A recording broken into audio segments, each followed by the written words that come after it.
Olá, seja bem-vindo a GeoPapers. Aqui a gente te ensina como se manter atualizado em ginecologia e obstetrícia, mesmo que você tenha pouco tempo para estudar. Eu sou o Jader Burtê. Eu sou a Marina Apostólico. E hoje a gente vai fazer um bate-papo super prático, super direto ao ponto sobre versão cefálica externa.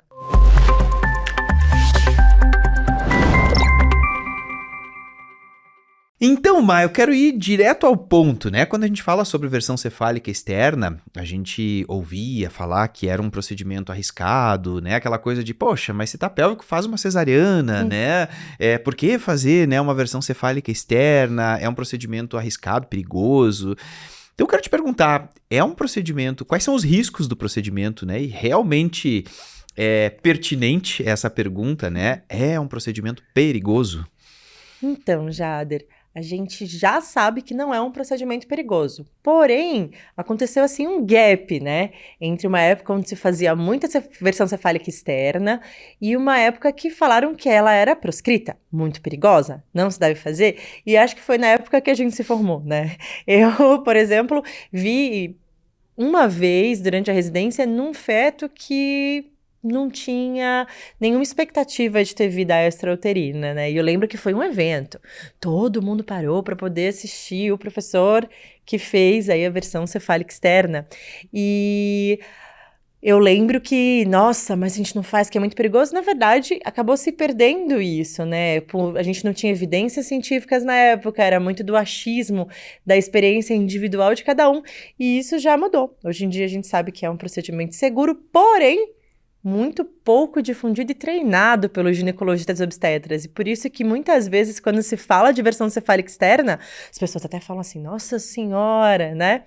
E isso, na verdade, a gente precisa retomar, porque os benefícios do parto vaginal superam os das cesarianas, principalmente nas primigestas, né?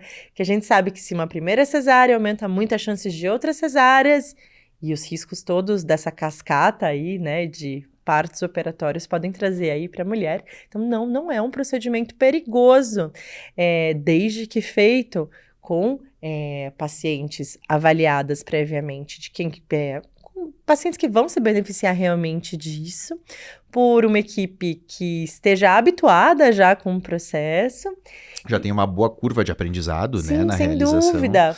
Por isso que, inclusive, as sociedades brasileiras estão estimulando muito e falando muito disso para que se volte a treinar nas residências, né? Para que esse gap se encurte e que as pessoas tenham mais experiências em fazer a versão cefálica externa em ambiente hospitalar, inclusive, né? Que é a orientação, uma das orientações é que a gente tente fazer isso mais em ambiente hospitalar, se você estiver mais inseguro, porque se acontece alguma coisa, você consegue mudar aí a via de parto de uma maneira bastante rápida, evitando aí complicações gravíssimas que ninguém quer que aconteça, como o óbito fetal, né, frente a um feto pronto para nascer, sem nenhum tipo de problema, a priori, né, e esse risco é muito minimizado quando isso acontece em um ambiente hospitalar.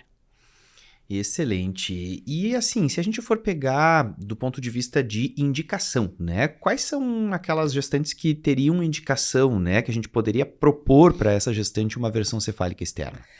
Aquela paciente que está com o feto pélvico transverso, a partir de 36 semanas de gestação. Alguns protocolos falam entre 36 e 38, mas a verdade é que não existe, assim, um número para poder falar a partir de quando. É que com 36 semanas, a gente já tem aí o feto que está no termo precoce, né? Lembrando que mudou, a gente fala termo precoce de 36 aí até 39, então é termo precoce.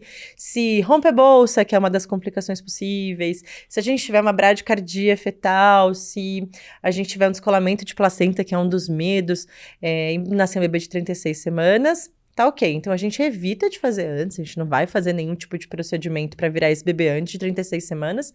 E quanto mais para frente for, é mais difícil de realizar o procedimento. Então, entre 36 e 38 estaria ok para poder realizar. Então, fetos pélvicos ou transversos. Ótimo. Então, entre 36 e 38, né? Isso é uma coisa super importante, porque às vezes se passar disso vai ficar grande, né? E realmente, antes disso, né, a gente acaba tendo esse risco de, imagina, um descolamento, uma coisa assim, e aí vai nascer um bebê prematuro, né? Então, Exato.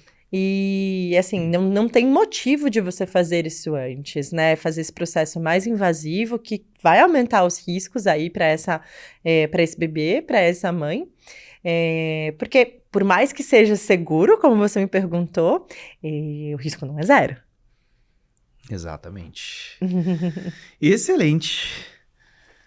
Então, gente, conversamos um pouquinho aí sobre o momento ideal, né, de fazer a versão cefálica externa, falamos um pouquinho sobre o procedimento, sobre as possíveis complicações do procedimento, e agora a gente vai entrar realmente na parte técnica, que é a realização do procedimento, as contraindicações, né, os cenários que são contraindicações absolutas, relativas. Então eu convido vocês aí a entrar na nossa área restrita, que é do nosso curso de atualizações em ginecologia e obstetrícia, e ali a gente vai então agora destrinchar mais ainda, né, mais aprofundadamente os pontos, né, de versão cefálica externa e de contraindicações. A gente espera vocês.